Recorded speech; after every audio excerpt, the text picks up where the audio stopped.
Club ವತಿಯಿಂದ ಶುದ್ಧ ಕುಡಿಯುವ ನೀರಿನ ಘಟಕವನ್ನು ಲೋಕಾರ್ಪಣೆ ಮಾಡಲಾಯಿತು. ಪಟ್ಟಣದ 3ನೇ ವಾರ್ಡ್ನಲ್ಲಿರುವ ಕಾಂಟ್ರಾಕ್ಟರ್ ಕ್ಲಬ್ನ 21ನೇ ವರ್ಷದ ವಾರ್ಷಿಕೋತ್ಸವದ ಅಂಗವಾಗಿ ನೂತನವಾಗಿ ಕುಡಿಯುವ ನೀರಿನ ಘಟಕವನ್ನು ಲೋಕಾರ್ಪಣೆಗೊಳಿಸಿ ಮಾತನಾಡಿದ ಎಸ್ಪಿ ಜಗದೀಶ್, ಸಾರ್ವಜನಿಕರಿಗೆ ಅನುಕೂಲವಾಗಲಿ ಎಂಬ ಉದ್ದೇಶದಿಂದ ಚನ್ನರಾಯಪಟ್ಟಣ ತಾಲೂಕು ಕಾಂಟ್ರಾಕ್ಟರ್ ಕ್ಲಬ್ ವತಿಯಿಂದ ಕುಡಿಯುವ ಶುದ್ಧ ನೀರಿನ ಘಟಕವನ್ನು ಪ್ರಾರಂಭ ಮಾಡಲಾಗಿದೆ ಎಂದರು. ನಗರದ ಜನತೆಗೆ ಶುದ್ಧವಾದ ನೀರನ್ನು ಪೂರೈಕೆ ಮಾಡುವ ಉದ್ದೇಶದಿಂದ ಶುದ್ಧ ನೀರಿನ ಘಟಕವನ್ನು 5 ಲಕ್ಷ ರೂಪಾಯಿ ವೆಚ್ಚದಲ್ಲಿ ನಿರ್ಮಾಣ ಮಾಡಲಾಗಿದೆ. ಪಟ್ಟಣದ ನಾಗರಿಕ ಇವರ ಸದುಪಯೋಗವನ್ನು ಪಡೆದುಕೊಳ್ಳಬೇಕೆಂದು ತಿಳಿಸಿದರು. ಕುಡಿಯುವ ಶುದ್ಧ ನೀರಿನ ಘಟಕಕ್ಕೆ ಪುರಸಭೆಯ ವತಿಯಿಂದ ನಿರಂತರವಾಗಿ 42/7 ನೀರಿನ ಸೌಲಭ್ಯವನ್ನು ಕಲ್ಪಿಸುವ ಪುರಸಭೆಯ ಅಧ್ಯಕ್ಷರಾದ ಬನಶಂಕರಿ ರಘು ಹಾಗೂ 3ನೇ ವಾರ್ಡಿನ ಪುರಸಭಾ ಸದಸ್ಯರಾದ ಮೋಹನ್ ರವರಿಗೆ ತುಂಬ ಹೃದಯದ ಧನ್ಯವಾದಗಳನ್ನು ತಿಳಿಸಿದರು.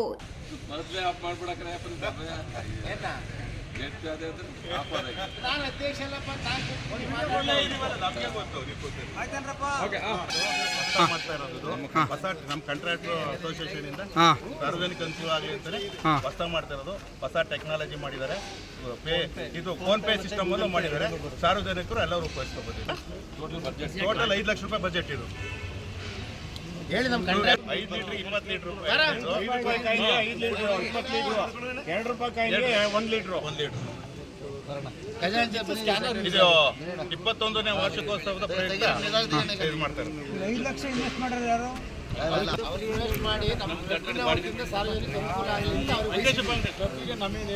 ನೀರು ಪ್ಲಸ್ ಬಾಡಿಗೆ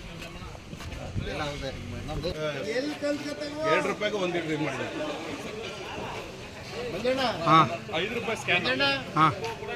ಇದೇ ಸಂದರ್ಭದಲ್ಲಿ ಗೌರವಾಧ್ಯಕ್ಷರಾದ ಸಿಎನ್ ಶಂಕರೇಗೌಡ, ಕಾಂಟ್ರಾಕ್ಟರ್ ಕ್ಲಬ್ ಅಧ್ಯಕ್ಷ ಶ್ರವಣಬೆಳಗೊಳ ಜಗದೀಶ್, ಉಪಾಧ್ಯಕ್ಷ ಜೆಆರ್ ರಮೇಶ್, ಕಾರ್ಯದರ್ಶಿ ಧರ್ಮೇಂದ್ರ, ಸಹ ಕಾರ್ಯದರ್ಶಿ ಕೆಂಪೇಗೌಡ, ಖಜಾಂಚಿ ಸಿಕೆ ನರೇಂದ್ರ ಬಾಬು, ನಿರ್ದೇಶಕರುಗಳಾದ ಜಯರಾಮ್, ದೇವರಾಜೇಗೌಡ, ನಟರಾಜ್, ರಾಮಕೃಷ್ಣ, ಸತೀಶ್, ನಂಜೇಗೌಡ, ಯೋಗೇಶ್, ಮಂಜೇಗೌಡ, ಹಿರಿಯ ಸದಸ್ಯರುಗಳಾದ ಶ್ರೀಕಂಠಪ್ಪ, ಎಂಕೆ ಮಂಜೇಗೌಡ, ಕುಂಬಾರಹಳ್ಳಿ ರಮೇಶ್, ಅಗ್ರಹಾರ ಲಕ್ಕೇಗೌಡ, ಅಶೋಕ್, ತಮ್ಮಯ್ಯಣ್ಣ ಸೇರಿದಂತೆ ಇತರರು ಹಾಜರಿದ್ದರು.